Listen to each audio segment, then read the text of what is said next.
No, I mean, Good morning, everybody. Thank you for coming. So today we're going to do something a little bit different. So again, when we met as a group and talked about different topics, I think it was you, Bernstein, right? Greg had brought up the thought of going over the PTO meeting, which is we'll go a little bit deeper. They'll go a little bit deeper with, but essentially we're going to have a mock PTO meeting, which is a preliminary turnover or product turnover. I think there's a couple other names for it, but forgot I had the clicker. So essentially, I'm not going to read the whole thing, but after the final model was complete, operated and came apart the way it should, the PTO book would be created and handed over to engineering. So you'd have all the different departments meeting at this point. So again, it would be passed on from the guys doing the conceptual art and the models and stuff like that. And now we're getting into where the engineers are being more involved. So starting off, there's different things that would be covered in the PTO book. So PTO cost, a brief description of the product, package content, mechanical functions, as well as the parts definitions, the molded colors, decorations, marketing factors, and packaging instructions. So a lot of different things are entailed in this meeting itself. So first off, we're going to kick it off with marketing, talking a little bit about their role within this, and then hand it over to Greg and Frank, and they're going to cover a lot on the mean dog is what we're going to be talking about today. And before you guys get started, why don't you explain, Greg, why we do this? We do this because the R&D group comes up with the idea. We build a model. It passes the costing exercises and whatnot. But it's a way we now have to tell the rest of the company, here's what we did, here's what we expect to find when it's a toy, the product. And in order to do that, we have to define how it's put together, what are its functions, what's the functions range as far as how far it turns, how far does it roll, all that kind of stuff. The things that are assembled, do they stay assembled or are they meant to come apart? That all has to be defined and conveyed, communicated to primarily the engineers, but also to the rest of the company. The PTO also describes the packaging. It describes the labels that are in there, just so that everything that we expect to find as designers comes out in the final product. And it also was very important that marketing, signed off on it. Said, okay, yeah, this is the product. This is the Bible. This is what we expect. That design has created the thing that they wanted, and so the whole company is lockstep. This is what it is. It's not changing. The PTO was like, in my mind, was kind of like going to a lawyer's office and the reading of a will. And it was that serious an occasion that we did have some fun. Not that it was always a solemn, sad affair or anything, but it was supposed to be the means that this is what we expect. Marketing has their factors. This is what they expect. And it's now in the hands of the engineers that make it so. I like that. It's like the passing on. Yeah. but no crazy uncle involved. No. Sometimes. Unlike a lot of, I had industry experience in different industries where it was more designed by committee. And one of the really cool things and empowering things about Hasbro is they really did entrust the designers to come up with things. And General Motors, where I worked at, everything was designed by committee. You had a very specific limited function in what you were doing. When I worked in the defense industry, we had engineering and marketing were in two different buildings. We had a lot of contract designers like I was, engineers. That's the way Detroit works. That some people are seasonal. We had some guys that left when things were happening down in the, some of the I would call them mercenaries, but they had Soldier of Fortune magazines. But here, the real opportunity is they did give us as designers the opportunity to create our own package, and the designers led the product. So that's very unlike any other company. Probably Apple Computer of all the tech companies had Johnny Ive, who was in charge of that, and they gave him full reign here. But because these were snap kits, a lot of people that aren't familiar with GI Joe, these were not assembled like you would go out and buy a toy typically today. Here, these were snap kits that had to fit properly. If they didn't, you had returns, you had breakage, and these are things that are very costly to a company. So those were also part of the reasons we did this.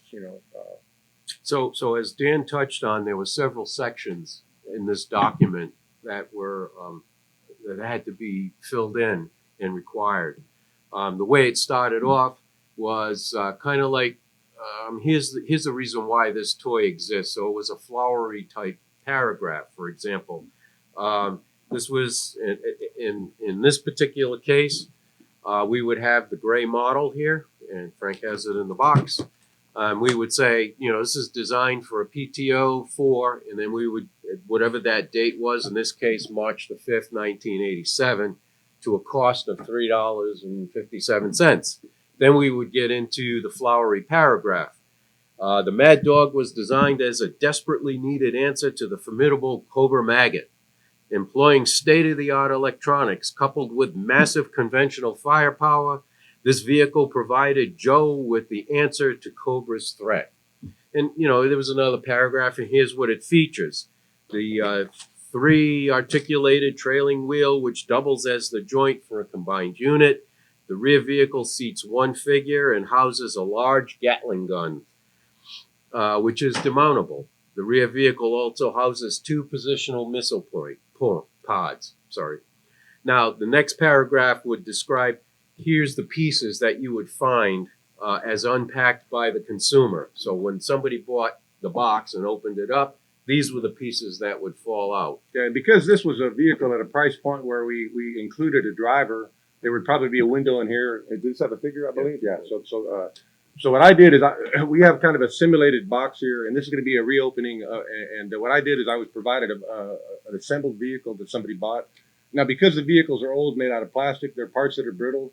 Some of you guys have probably had axle posts that have snapped off and broken. This is a probably almost 40-year-old vehicle here, so I hated to take it apart, but I did, and I primered it gray. So you're going to look at something that looks very similar to how we did things back then, because we built our own models and everything was primered gray before it went into molds that they would put RTV rubber around for the duplications, for the different purposes, sales models, testing, commercial shoots, things of that nature. So the next paragraph would list the items, and that would be like number 1, front cab upper, front cab lower. Front cab upper, front cab lower. Yeah. Oh, I'm sorry. Front cab upper, front cab lower. Yeah. Machine gun ring. And in this case, there were 22 individual items, the last being the figure. 44 total parts, not including driver. I counted them because I pulled them apart. Now, the next part of this exercise was that we would literally assemble the vehicle in front of all involved. So the first step would be the trail wheel fits onto the post on the cab lower. And usually at this point, we would have the designer sitting in the room, and they would be the Vanna White, basically, that would literally assemble the vehicle together as we go through the description. Now, these vehicles, if you look at the axle post, is what they call a split mushroom mount here. So you have an axle post that comes up that's molded into the vehicle. The reason we did that, and in this case, you see there's an opening between, if you can see the axle post. That's because the way these things were molded is they had up and down molding, very fast cycles, not secondary actions where you have pins coming through and things like that. With this one, when I disassembled because I had to squeeze it, it actually popped off. But these are designed so that, called again a split mushroom. It's got a tapered spindle on here that's going to snap onto this. Hopefully, I won't break it. If I do, then I can fix it. Okay, but now it snapped on securely. The wheels are able to rotate here. So second. So in the description, you would say these wheels snap fit onto the wheel posts. You'd have to say they have to rotate 360 degrees forwards and backwards. You had to be that detailed. We had a vehicle one time where there was a little piece of plastic that was hanging down, so it would rotate forward, but it wouldn't rotate backwards. So we continued to say it's got to go backwards too. Because an engineer would look at that and say, well, does it only have to roll forward? Because that would affect what they would have to do in order to make it work. And you also had to say 360 degrees so that they knew it was a complete rotation. Yeah. you want to do a ratcheting wheel, that would just go in one direction. So there could be benefit to doing a vehicle that only went in one direction also. So then what? Just keep going. Okay, so then you have a second wheel. Yeah, So I mean, snap it together. Yep. This may bring back some memories for people here, good and bad. Now we would also then go on to like the front cab snap fits onto the front cab bottom, and it's free to open from a fully closed position to 80 degrees above horizontal. The front cab should remain detented, fully closed, unless opened by the consumer, to a detented, fully open position. The cab top should fully enclose 3 figures. Don't have any figures here, but I mean, these were the kinds of detail we would have to get into so that everyone understands and knows what it is the product is to be. Yes, sir.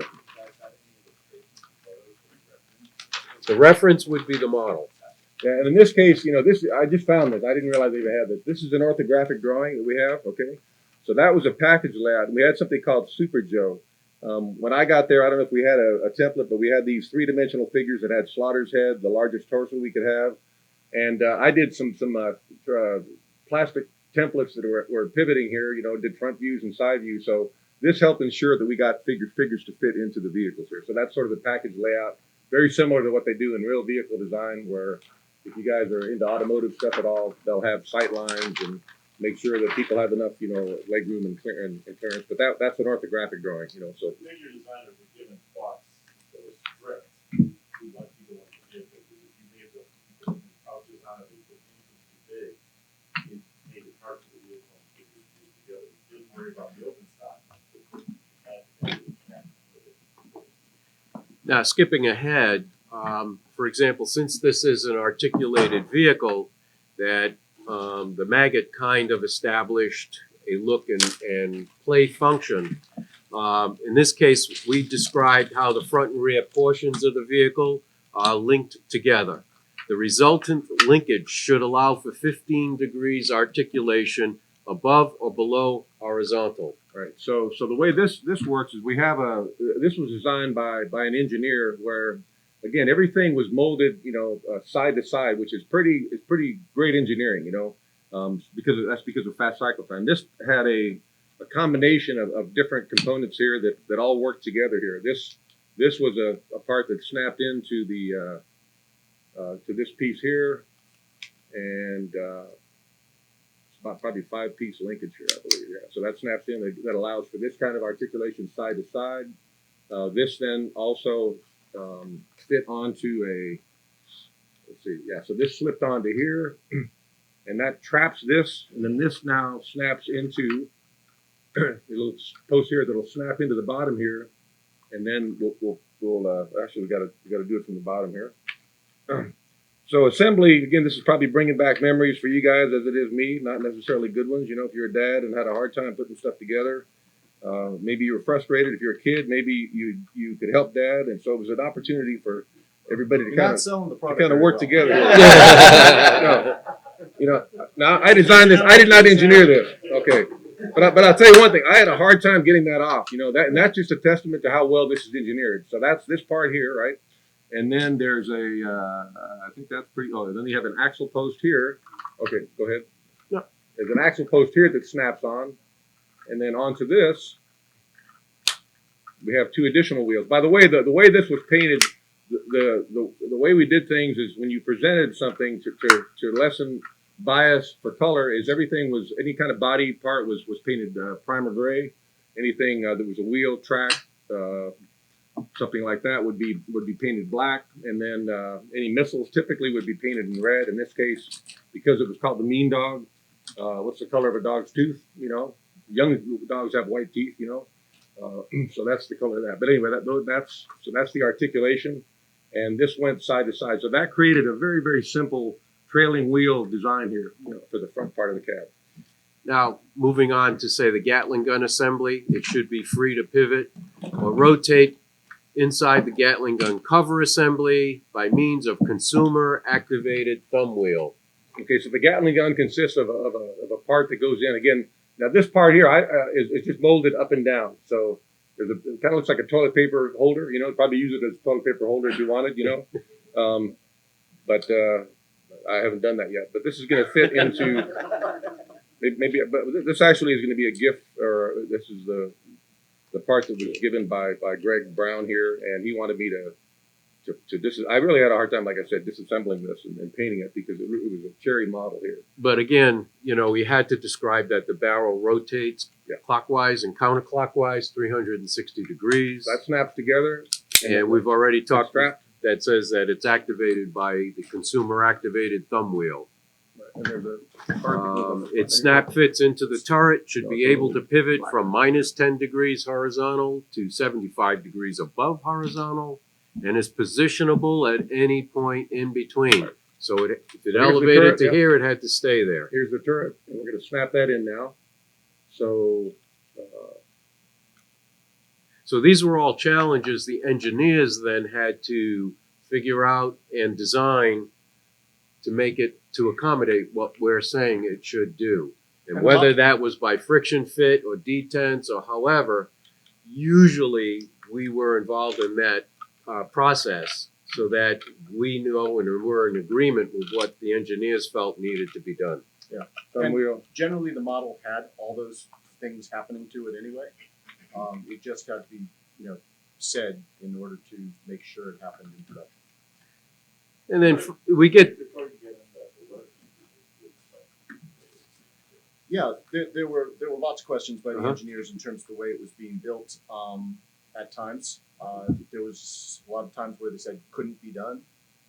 At that point, we either had to say, okay, what can be done, or we proved that it could that be it done. could be. We would try and find other samples to show that it had been done. Or build it, yeah. That's why people don't like working with creatives and designers because we typically will challenge everything that people tell us we can't do, and that's the world needs that. We need people that aren't afraid to challenge norms, to push the envelope, to say, hey, you say it can't be done.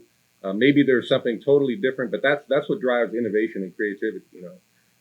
And we paid the price. I just paid the price recently of losing a job because I know how to do things, and you have somebody that doesn't understand that, and you challenge their authority and they're authoritarian. That's the price you pay here. But again, we need people that aren't afraid to. Finally, as we do stuff get like that, as we get to the end of the assembly portion of the program, we always say that the vehicle should seat one G.I. Joe Cobra figure, full wheel snap fit onto the rear, and the tow hook on the rear of the vehicle should be able to tow any existing G.I. Joe or Cobra vehicle with the vehicle remaining on the hook when towed forward or backward.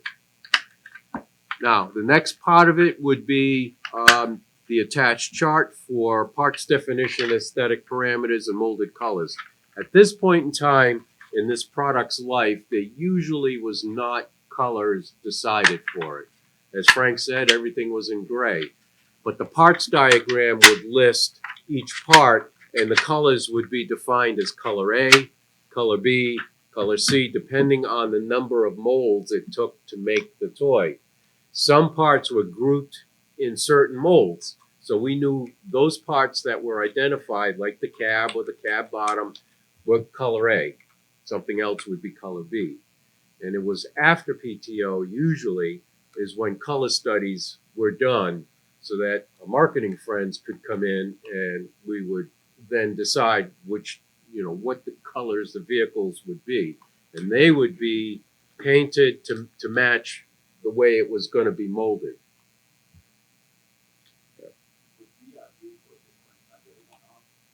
At this point in time, the model that we would have would be the one-off, but usually the model shop was involved a little bit ahead of time so they could make their rubber molds, so they could make duplicates for catalog shoots, toy fair, sales samples, whatever.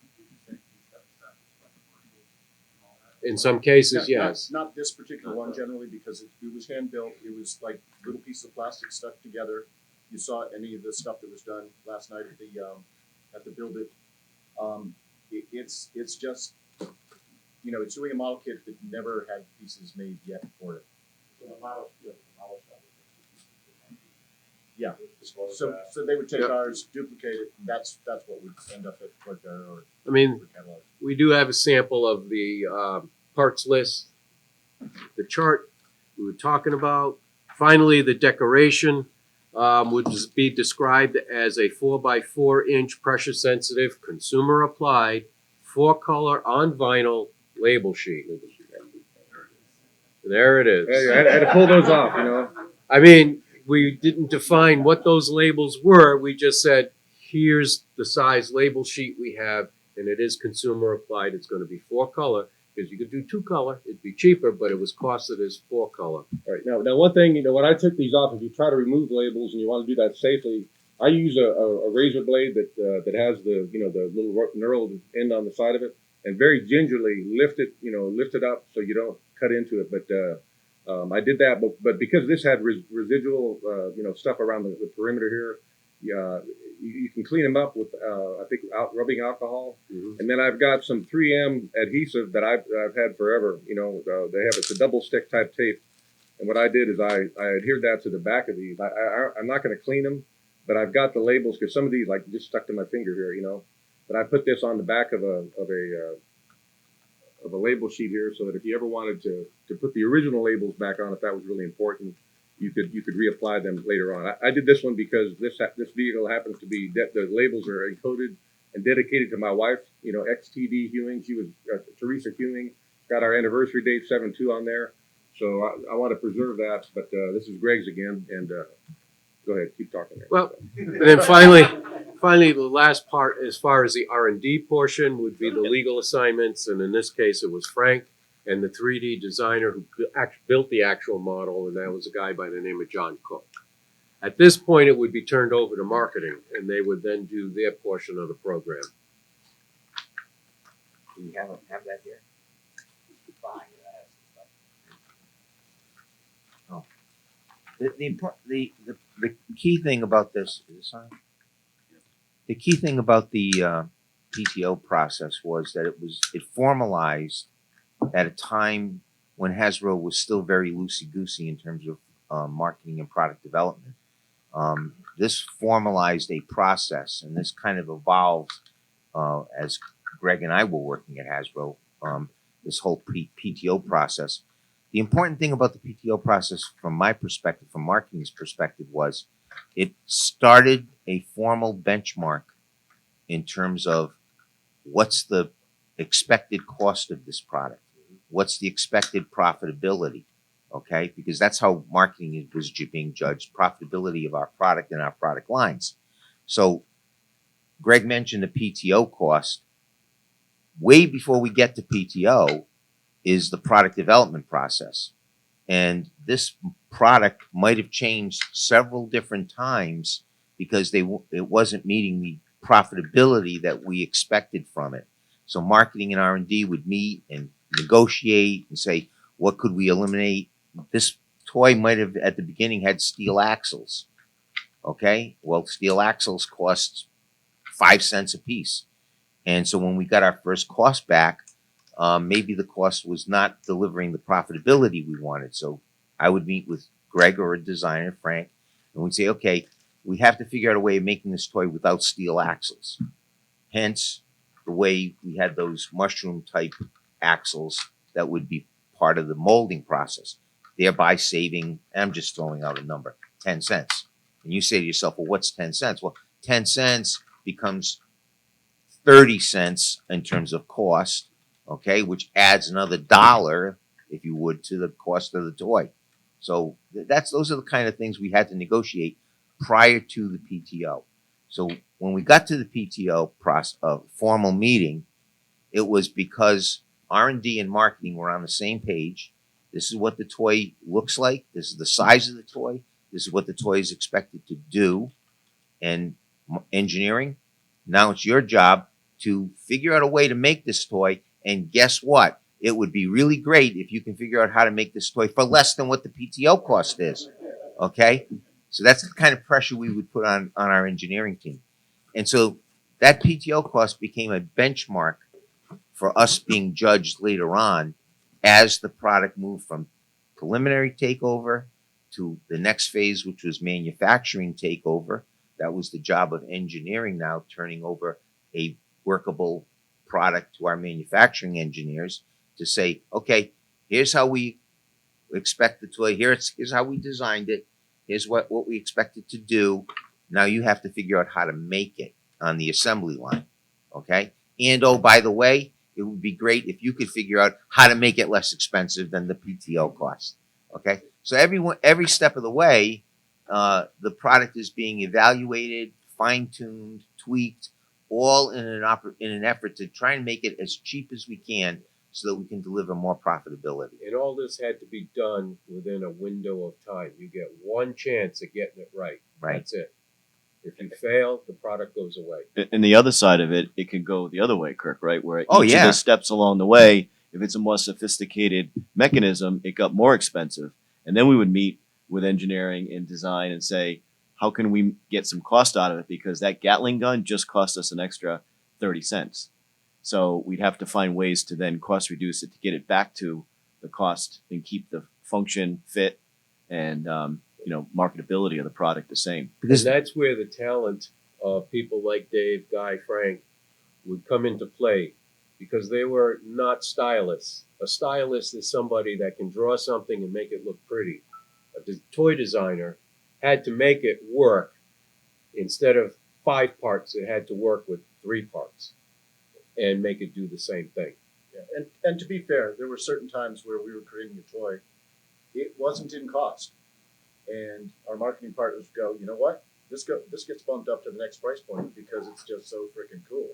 Or let's add some stuff to it so it makes that next price point. The other very important thing was when we went to PTO, we had a box, and everything had to fit in that box for that particular price point. There were many a time that you had to figure out how to make those pieces actually fit into that box, and there was trouble. Guy suffered from one of those where the box actually changed just before PTO. And so you say to yourself, well, what's the importance of the box? Well, the importance of the box from a retail point of view was, well, first of all, G.I. Joe had modular price points, okay? So you guys wouldn't necessarily know this, but as kids, but G.I. Joe had, certain price points of, figures were at whatever, $2 wholesale. The next thing was a $3.50 figure with vehicle, those were the low price figure and vehicle. Then you had the $5.99 vehicle price point. Then you had the $9.99 vehicle price point. Then you had a $14.99 and a $19.99. And then it might jump up to a $34.99 or $49.99 max price. So those price points became a key way of developing the brand, this modularity of price points. And those price points were all then designed to have a certain box size. And the trade wanted those box sizes because retail is real estate. And as Bobby likes to say, when you go into retail, those retailers, they're not going to they can't make their store bigger. That store is only as big as it is, and they only have so many aisles and square footage left to devote to G.I. Joe. So they want to be sure that what you're making is going to fit on their shelf. So sometimes, you had to force fit a toy into a certain box size to make sure that the box would fit on the shelf. And it got really difficult later on when Walmart entered the picture, and Walmart would say, hey, our shelf height is only so high, 13 inches. That I'm just ballparking it again. I don't remember the exact dimension, but that shelf height is only 13 inches. So you can't make your box 14 inches. If you did, they wouldn't buy it. They didn't care how great the toy was. So you had to figure out how to stick to their modularity of planogramming, okay, so that everything could fit on the shelf in the 6 feet they gave you.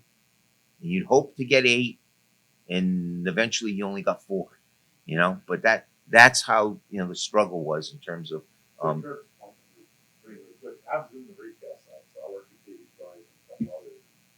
The first thing you ask for, what's your plan? How was it fitting? How many can fit on the shelf? And they would tier it price point up and down the shelf. And that would be the biggest question was how does it fit on the shelf? How does it fit on the shelf? I did it, you guys, so I know that. Yeah. So, yeah. One of the things that I know was I said it's kind of like a solemn type thing, but one of the funnier aspects is at this meeting would be safety and reliability engineers or a representative. They were the fun ones to watch because as we're describing this and saying it's got to do that, they're scribbling down notes. They're already devising ways To to try and the toy. destroy this toy. And you could see it in their eyes. And we had a shooting mechanism that took it even farther. Yep. 0.08 joules could not exceed impact of 0.08 joules. That number will forever remain in my brain. But if you look at how small the And I used to package is- say, what the hell's a jewel? The family jewels. But if you look at how small the package is relative to the vehicle size, that was the benefit of the snap kit. If these were fully assembled, the vehicle would be much larger. And if they were shipped overseas, typically when you're shipping something from China that goes in a container, you pay by volume. And so those are all things that we weren't necessarily considering. But that was the brilliance in making these things all fit into a box. Plus, somebody said earlier last night, they said, it's kind of like Legos. Kids actually had to put these things together. And a lot of these kids now, they don't have a chance to do that. I've got grandkids that play with Magna tiles and Legos and Duplos and everything. But kids love putting stuff together, I apologize, by the way, for stuff that I did because I was designing stuff that I thought was pretty cool, So hopefully some of you guys that maybe you don't like my stuff might appreciate it as adults because it was designed, really for adults, So. Well, one more thing too is if you look at Frank's missiles like that right there, in the meeting would be a flow gauge. Everybody knows what flow gauge is. And so, yes, and you would drop it in, and if you hit the bottom of the flow gauge tip, a piece had to stick out. So safety was in there. Well, making sure it for- didn't go up. No, for launch stuff, for anything that, you hand manipulated, it could be any size because we were free enough. One of the points I'd like to make is that one of the key departments that got all this and got us all coordinated was the product administration group. They were the ones that we would go to, and in my case, I would dictate, and then they would do it in shorthand and then transcribe it and put it into this format. So they were responsible for scheduling the meeting, coordinating with the other groups so that we were all in the same room together. So there was a staff of women that would do that. Questions? Yeah. From an engineering point of view, you guys have like order reusability, that means you have to do wheels that are pretty bigger, have to bring up cost, or, just like the characters, right? Your characters, you need this butt, these legs, this arms, this head, and everything. You guys have to like do something like that. Yeah, so the question is, did we reuse parts? Were you saying from guided by engineering? Yeah. Not guided by engineering, guided by cost. So if I could reduce my tooling bill, I'd reduce my tooling bill by using wheels that already existed, If the mold was available. if the mold was available. These might be wheels that were used on the hammer, as I think about it, because I designed the hammer also. So mobile command center, the guy did, the tracks were also used on my G.I. Joe Raider. So those are two examples. And as I mentioned, though, that some of that tooling, right, might have gone overseas to another country within Hasbro, so that they'd have to check in if that mold was available, as Frank mentioned or Greg mentioned, right? If it wasn't available, then it had to be designed, new. We'd have to find something else suitable. Yeah, the small parts gauge, by the way, I showed this a lot when I subbed in schools here for various reasons here. A lot of people are doing 3D printed parts. They're making things that they think, kids can use here. Anything ages 3 and under has to make sure that it breaks the plane of this truncated cylinder. It's a cylinder that's 1 inch in the front, 2 inches behind in the back, and I think it's 1.5 inches in diameter. And that simulates the throat gauge. Years ago, Fisher Price made little people, and the heads were small enough that there were actually people choking. And I worked with them. I had a coworker whose wife's friend actually had an infant that died ingesting one of these toys here. So because we were age graded for G.I. Joe higher, that was important. But people that are making things that they think a kid's going to pick something up, right? And most of the missiles are not going to break the plane. So if this thing fits in and it doesn't break that angled plane, that's considered a small part. So it's an ingestion hazard. One of my friends was a lead attorney for McDonald's, and I'd met him, and he was there when the lady was suing for $20 million. And he talked about a toy that they were introducing for Happy Meals. Because I said, "Who do you work for?" He said, "Who do you work for?" I said, "The world's largest toy company." He said, "Who do you?" He said, "No, I work for the world's largest toy company. McDonald's with Happy Meal toys does more than almost anybody else." He said, "We had to recall a toy that we were going to introduce. We had to eat about $6 or $7 million because in final testing, they had a toy that was going to go into a 3 and under Happy Meal, and they were somehow able to twist it or break it, and it created a sharp edge because brittle plastic, when it snaps, creates a sharp edge. So we had an impalement hazard and an ingestion hazard. And because of how many kids are eating McDonald's Happy Meal toys, the liability risk was too high. Hasbro similarly was self-insured. So these are things that can one error like that can cost a company, in terms of revenue, existence, and terrible reputation. And that's what Philippines, the country shows is slightly larger than the regulation. I still have. It was much larger. Yes. We had to adhere to it. Yeah, but just higher things to keep standard. in mind here, because when you have projectiles lying on the floor, one thing I did in some of the vehicles that weren't released is I actually had one vehicle called the Grizzly.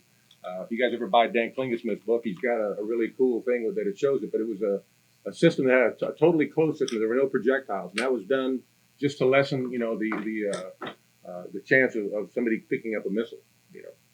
Yeah, question. What would you guys say that Hasbro has lost today? That you guys, you guys made this work back then. What do you think they should That's a really hard question. People up here. Some things have changed in the world since the 80s and 90s. We had the fortune that there weren't a lot of places that kids' eyeballs could go to. Right now, you can't find a place that all boys go to, all kids go to. So it's harder for them, absolutely. They have to have a different kind of creative way of reaching eyeballs and telling story. They're relying on movies more than TV shows because who watches TV? They're relying on YouTube and other forms of entertainment. It's difficult. GI Joe, they recognize right now is a collector thing, and so they're only making collector things. Display, I call it, or display. It's not. They're not necessarily playthings. They're having trouble. They're having a lot of trouble. So I wouldn't know what to tell them necessarily. I have things that I would do, but they're having a hard time. Yes. Yes, it did. Does that answer the question? It gets there. Yeah. Maybe you can do good in politics. I don't think so. I don't think I would. But there's different times too. Companies like the Hasbro's, because the tooling cost was so high, and if you didn't sell through, and you had an inventory or there were returns, the investment and the risk is very, very high for the company. When you go to a digital media like they've done with Goldner, Brian Goldner, came in. If you duplicate something, you create something, and you have content, and you can duplicate it digitally. Much lower, much higher profit margins, I would imagine. So that's kind of the shift I think they've made. So the traditional toys with heavy tooling investments like this, and maybe you can talk about this because we got the guys that did the two biggest vehicles here, aircraft carrier, the space shuttle Defiant. I was told the tooling costs were approaching about $1.5 to $2 million. Am I incorrect on that? Or million for the shuttle. middle figure?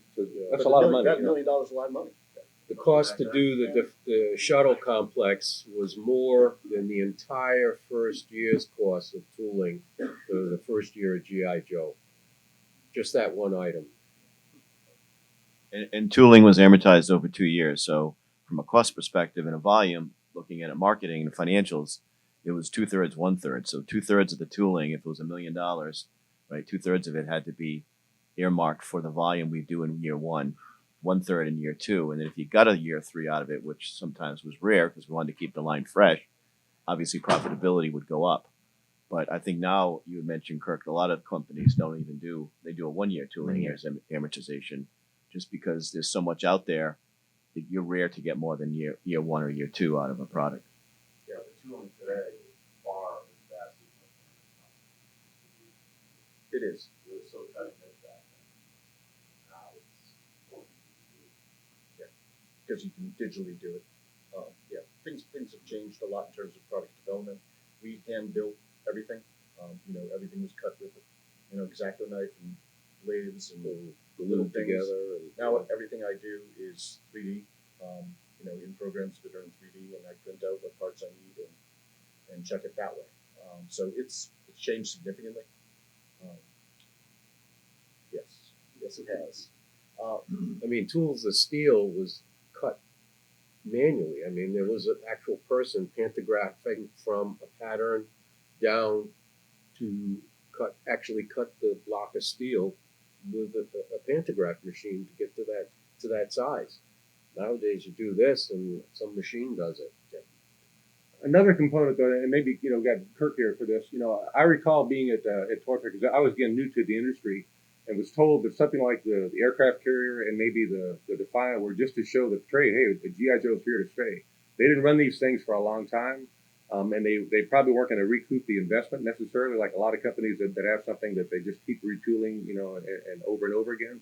But as I recall, the cost for GI Joe, the expenditure for GI Joe was far less than the advertising, cost. So advertising is a huge driver also, right? So I don't know what they spent on advertising, but what was but that's a huge thing too. If you don't get the message out, and we lost the cartoon after I left, I know, and kids were buying vehicles because they were aware of that. Well, once that goes away, then that's another thing too. So. Yeah, to Frank's point, we typically ran in toy business. We typically ran a 15%, what's called 15% advertising to sales ratio.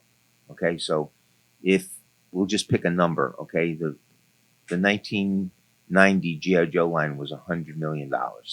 Okay, so to get that $100 million, we probably spent around $15 million in advertising. Okay, in the earlier years, the first year GI Joe line was a $50 million line, 1982, and we probably spent closer to at that point, okay, $50 million. We probably spent $10 million to advertise that brand. So that was like a 20% A to S. Okay, so that's how it could fluctuate. Now the lower the A to S you get, that's even better. But you got to hope that your advertising is really, really effective to drive sales volume, okay, and maintain your advertising dollars against it. So that's how you had to look at the financials for your business. Any other questions? Yes. If you could start over, day one, 1983, what would you do? If you were making a change, what would be the top thing?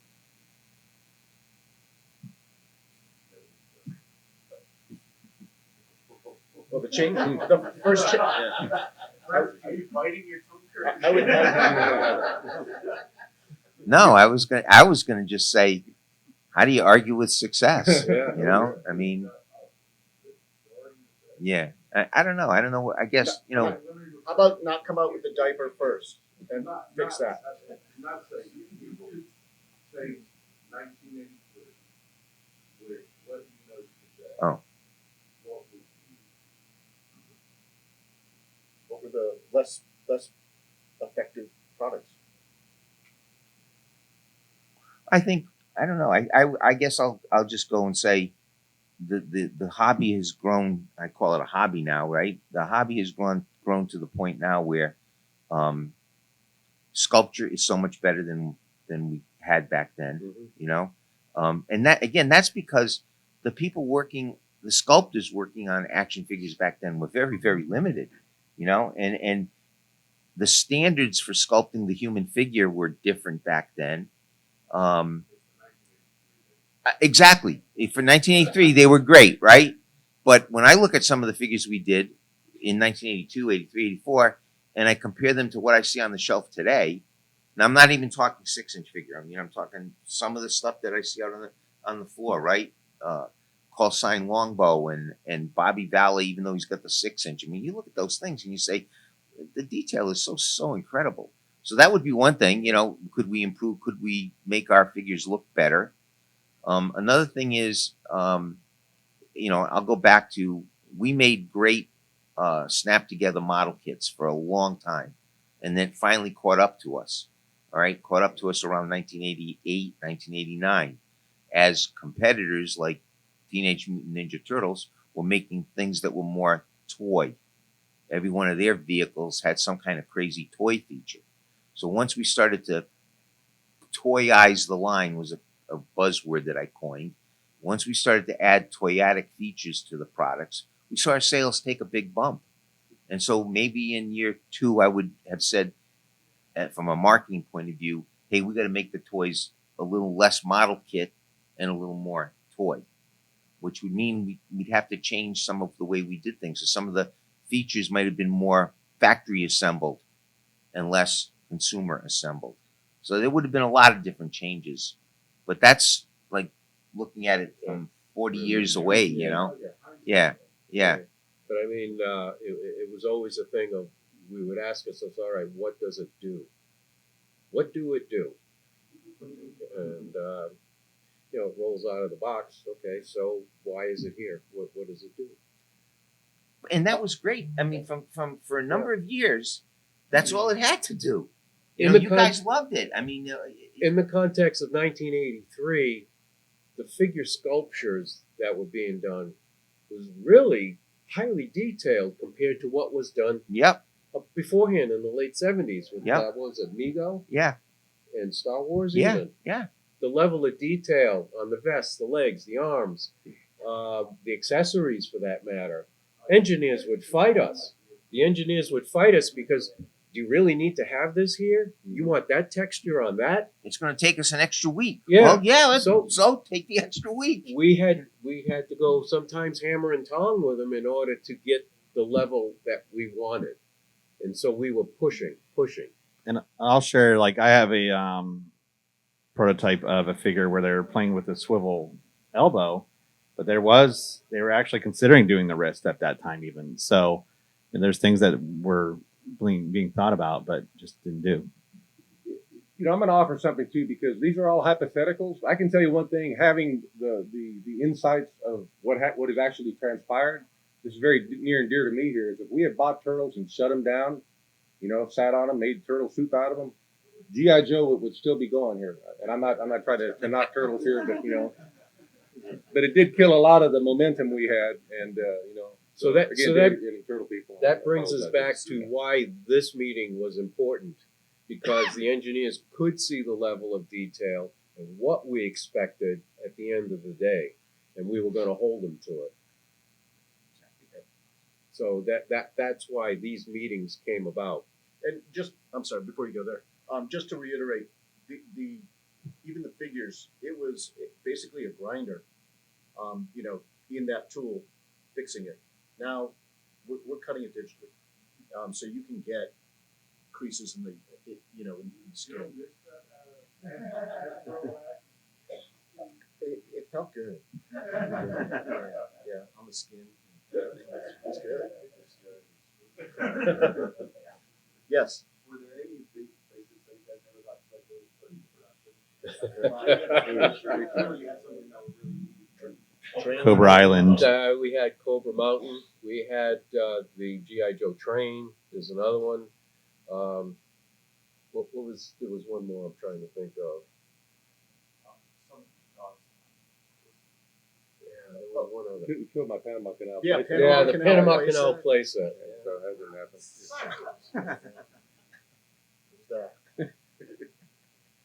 kind of going off of what y'all said, with all these concepts that come out, is there ever talk of like revisiting to relaunch that now that you have like the stand up is still there, the business is still there? Do they consider that? None of us are at Hasbro. Yeah. So, I mean, Not only that, they're we aware had of the it. money to help fund it. Jeff Bezos puts money into it. There you go. And they're aware of it. I mean, Hasbro has either them in their archives or I've uncovered it. So they're aware of it, but cost. But I know there's some collectors out there that are doing some stuff potentially 3D wise. So, any other questions? Was there like a ratio of ground vehicles versus flying vehicles? Good question. The question was, is there a ratio of ground vehicles, flying vehicles, water vehicles, snow? That's where the marketing had their wish list at the beginning. We would sit down and say, well, we did so many land vehicles last year. Maybe we need to do a sea vehicle and 2 air vehicles this year.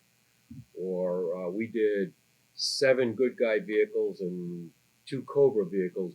Can we maybe get 4 Cobra vehicles versus 6 good guy vehicles next year? You know, those discussions would take place very early on in the process.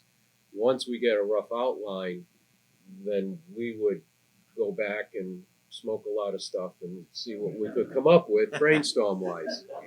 Kirk, how did you guys determine what that ratio was? Well, we look at the sales volumes that we did the year previous, and then we'd also look at where are the holes. In other words, if we did a Cobra jet in this year, well, maybe next year we ought to do a G.I. Joe jet to combat the Cobra jet. Okay, so that was another factor that entered into it. And it was in price point. You know, if it was a Cobra jet at X price, you know, do we want to be at that same price with that G.I. Joe jet? Maybe. But maybe it would fit in a different price point. So that might be part of it too. That, you know, we have a floating vehicle here at this low price point. Let's do a more expensive floating vehicle over here. And the whole thing became like, you know, R&D was brainstorming and working on their stuff. Marketing was kind of analyzing sales, right? And I'd meet with Greg and his guys and say, okay, here are the results of the sales from this past year, and looking forward who the competitors are going to be. So maybe this is what we need. It was all a negotiation. I mean, we all worked really well together. And so it became a negotiation. We had a great team spirit, you know, in terms of we'd argue, you know, and debate. Of course, that's natural. But we'd always settle on something. And then we'd put the line out in the line reviews. And then sometimes magically what would happen is in these line reviews is sometimes even what was a G.I. Joe vehicle might all of a sudden become a Cobra vehicle. Okay? And that happens sometimes. So you'd go into the planning thinking one way, but somehow maybe even sales would say, you know, guys, we really need a $999 tank this year. So that Cobra vehicle that was a tank, maybe we turn that into a G.I. Joe tank instead of the Cobra tank. And then maybe that G.I. Joe PT boat becomes a Cobra. And I'm just, you know, throwing ideas. And then we would try to change the styling slightly, so because of the design language of Right. Cobra versus the design language of Joe, we would modify. I mean, a classic case in point to that was the stealth tank. Mhm. It was originally going to be a Cobra vehicle because of the angular sides and this sort to try and steal those design cues from stealth technology of the day, and in that black painted skin basically made it look more menacing, so therefore more Cobra. But at the end of the day, it became a good guy vehicle. And part of that was, while we all appreciate the Cobra vehicles now, back in the day, right? Mom didn't like the idea. The bad guys had, you know. So if you're going to do a high price vehicle, you had to be really cautious because, in this case, the tank, you know, the stealth tank became a Joe. Are you talking about the Mauler? No, The motorized Mauler? No. way later. Yeah, way later. 1995. It became Oh. Sergeant Savage. Yeah. Oh, So- okay. All right. But in any case, you know, you had to also take that delicate balance of what's Mom's reaction going to be to a $20 bad guy toy. Could you get more volume out of a $20 good guy toy? That's, you know. And you Oh. saw more Joe vehicles than Cobra vehicles. And we are at time. I apologize. So Come thank over you everybody. Come over to the table. We'll Yeah, answer any- come answer any questions at the table. So thank you guys. Thank you Thank you guys. guys. Thank you. Thank you guys.